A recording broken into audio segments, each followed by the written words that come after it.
இப்போ மீனவருக்கு நன்மை செய்யற மாதிரி ஒரு தோற்றத்தை வெளிப்படுத்தி இருக்கிறார். நீங்க பாத்தீங்கன்னா பல அறிவிப்பு வெளியிட்டு இருக்காரு. 4 ஆண்டு காலம் அந்த மீனவர் படுகின்ற துன்பம் இவருக்கு தெரியாதா? சொல்லுங்க பார்க்கலாம். 4 ஆண்டு காலம் தமிழ்நாடு முதலமைச்சர் தானே இவரு. தமிழ்நாட்டு மக்களுடைய பிரச்சனை என்னன்னு தெரியாத ஒரு முதலமைச்சர் இந்த நாட்டை ஆண்டா அந்த நாடு எப்படி இருக்கு என்பதை எண்ணி பாருங்க. 4 ஆண்டு காலம் மீனவர் துன்பப்படலையா?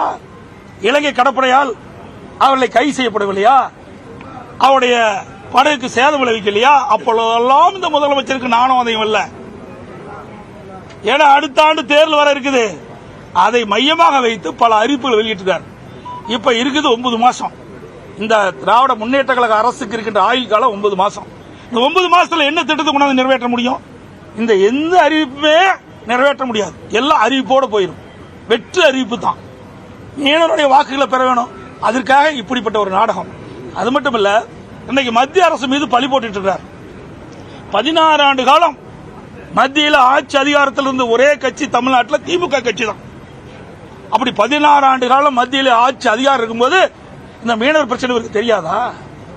மீனவர் படுகின்ற துன்பம் இவருக்கு தெரியாதா? அப்பொழுது அதிகாரம் இருக்கின்ற பொழுது ஏன் நீங்கள் அதை செயல்படுத்தவில்லை? ஏன் மீனவர்களுக்கு இழைக்கப்படுகின்ற அநீதிகளை, கொடுமைகளை ஏன் போக்க முடியவில்லை?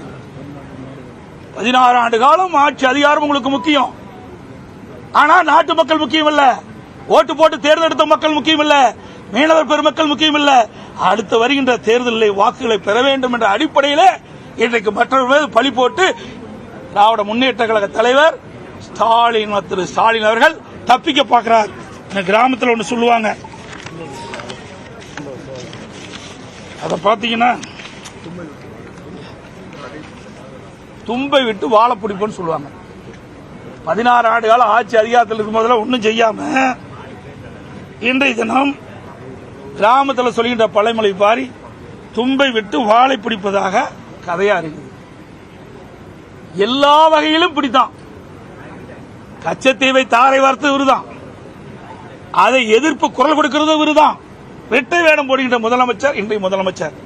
அதே போல நீட் தேர்வை கொண்டு வருவதும் காங்கிரசும் திமுக தான்.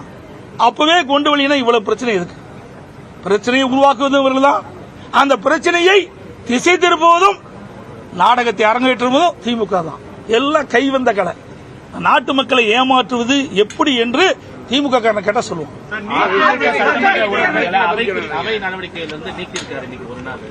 அவரு நீக்கிட்டோம். அவர் நீக்கிறத பத்தியே கவலை இல்லை. மக்களை பற்றி தான் எங்களுக்கு சிந்தனை. மக்களுடைய பிரச்சனையை முறையாக அரசுடைய கவனத்துக்கு கொண்டு வரணும். அதை தீர்க்கப்பட வேண்டும் என்பதற்கு தான் மக்கள் எங்களை தேர்ந்தெடுத்திருக்கிறாங்க. அதை நோக்கித்தான் நாங்கள் சென்று கொண்டு இருக்கின்றோம். இவர்களை போல ஆட்சி அதிகாரம் எங்களுக்கு நாங்கள் நினைக்கவில்லை. எங்களுக்கு எது சரின்னு படுதோ அதை நாங்கள் செய்வோம். இவர்களை போல தட்டி கழிக்க மாட்டோம்.